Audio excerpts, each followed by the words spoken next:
2025-এ 80% ও 50% subsidy tractor ও mini tractor ও power tiller, যেটা জানুয়ারি মাসের 20 তারিখে ফর্ম ফিল আপ হওয়ার ডেট ছিল, সেটা কি 20 তারিখে হবে না কবে থেকে হবে এবং বিস্তারিত এবং কোন সাইডে হবে, কিভাবে হবে, বিস্তারিত সেই সব নিয়ে আজকে আমাদের ইউটিউব চ্যানেলে আপনাদেরকে স্বাগত। আপনারা সবাই জানেন যে আমরা সাবসিডি ট্রাক্টরের ভিডিও দিয়ে থাকি। তো আমি আশা করি অনেক ভাই আমাদের ভিডিওগুলো দেখে তারা বুঝতে পেরেছে যে কৃষি যন্ত্রপাতি সাবসিডিতে দেয়। সেসব বিষয়গুলো জানানোর জন্য বা বোঝানোর জন্য আমরা আমাদের ইউটিউব চ্যানেলে শুরু করা যাক আজকের মূল বিষয়, যেটা জানুয়ারি মাসের 2025 সালের জানুয়ারি মাসের 20 তারিখ থেকে ফর্ম ফিল আপ স্টার্ট হওয়ার কথা ছিল, সেটা হবে না। তাহলে কি ফর্ম ফিল আপ 2025 হবে না, না সরকার বন্ধ করে দিল? সেসব বিস্তারিত নিয়ে আপনাদের সঙ্গে আজকে আমরা কিছু শেয়ার করব। আপনারা আপনাদের মোবাইল, নিজস্ব যে মোবাইল আছে সেটা আপনারা নেবেন। প্রথমে ডাটা অন করবেন, অন করার পরে আপনি চলে যাবেন ক্রোমে কিংবা গুগলে গিয়ে সার্চ করবেন মাটির কথা।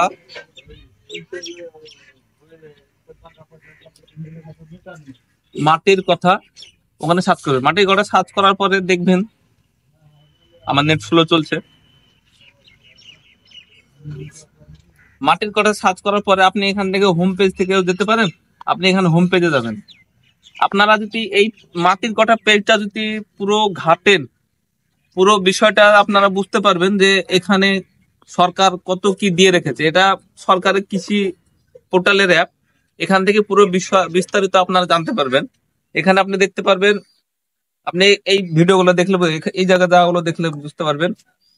মৃত্তিকা ও জল সংরক্ষণ, কৃষির মূল্যায়ন, প্রচলিত দেশের ধান তথ্য প্রকাশন, সরকারি স্কিম রিপোর্টার, কৃষি বিভাগীয় পরিষেবা, মাটির স্বাস্থ্য কার্ড, কৃষক বন্ধু, এ টু জেড। আপনি আপনার এক কথায় কৃষি দপ্তরের আপনার যেসব কাজ হয় আপনি সব এই পোর্টালটাতে এখানে এসে আপনি দেখতে পারবেন।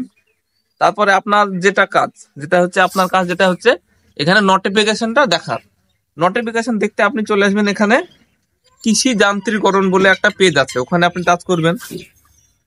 ওখানে টাচ করার পর এখানে দেখতে পাচ্ছেন নোটিফিকেশন 2024-25 আর্থিক বর্ষে কৃষি যান্ত্রিকরণ আবেদনে 20 আগস্ট থেকে 9 সেপ্টেম্বর পর্যন্ত করা হবে। আবেদনপত্রের প্রতিলিপি প্রয়োজনীয় নথি সহ 10 সেপ্টেম্বর থেকে 17 সেপ্টেম্বর পর্যন্ত ব্লক বা জেলা অফিসে জমা দিতে হবে। আপনি দেখলে বুঝতে পারবেন, এই নোটিফিকেশনটা পুরো এখানে দেখলে বুঝতে পারবেন। আর আপনারা যদি সরকার এই পোর্টালটা যেদিন চালু করবে সেদিন আপনারা যদি সার্চ করেন মাটির কথা পোর্টাল, যেটাতে এখানে সার্চ করলে আপনারা সঙ্গে সঙ্গে দেখতে পাবেন কত তারিখ থেকে স্টার্ট, না স্টার্ট, পুরো টোটাল, কিংবা আপনার কৃষি যন্ত্র বিষয়ে যে কোনো ব্যাপার, আপনি কি নিবেন না, কত কি সাবসিডি, কিরকম কি বিষয়, পুরো ডিটেলস এখানে আপনি নিতে পারবেন।